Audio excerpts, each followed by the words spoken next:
Recognized for 5 minutes. Thank you, Mr. Chair.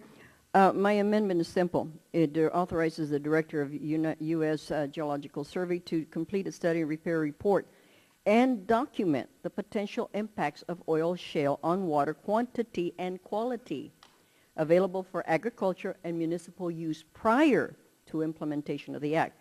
I'd like to submit for the record a GAO report dated October 2010 on energy versus water nexus, and it is entitled A Better and Coordinated Understanding of Water Resources Could Help Mitigate the Impacts of Potential Oil Shale Development.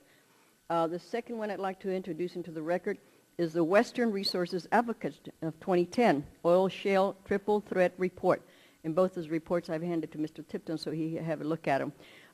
Mr. Chair, the Colorado River is a system serving 7 states, including Mexico, where the water supply exceeds the demand for over 30 million people.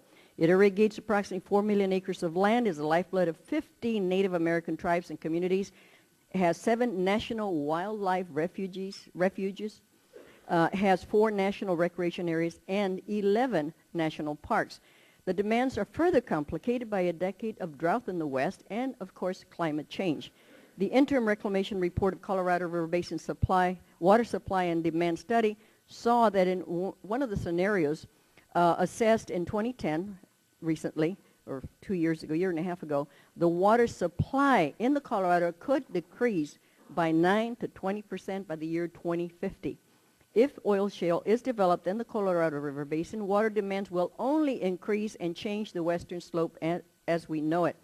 A 2008 BLM programmatic oil shale environmental impact study concluded that by shifting water from ag to oil shale development would likely transform communities from, in the western Colorado, for agricultural-based economies to industrial economies. Similar changes are projected for eastern Utah.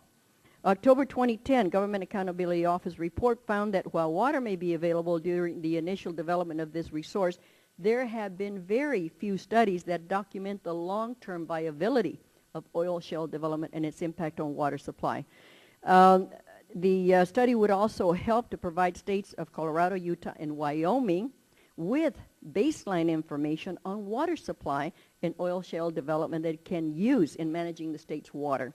There are various scenarios that I have a concern about. Sitting in this committee for 14 years, I have a great respect for development of jobs, for further looking of production of oil for our nation. And I would like to ensure, as Mr. Bishop pointed out, that new technology that might have a better use of water than leaving ponds that are contaminated with chemicals that sometimes are left for the community, the taxpayer, to pay for it. Those are some of my base concerns. Let's see, as the bill moves along, I would ensure that any water used for oil shale production is cleaned up and not left for the community to shoulder the cleanup process. I do ask my colleagues to look at it, to support my amendment that we study that long-term viability of oil shale in relation to water supply. And yield back the balance of my time.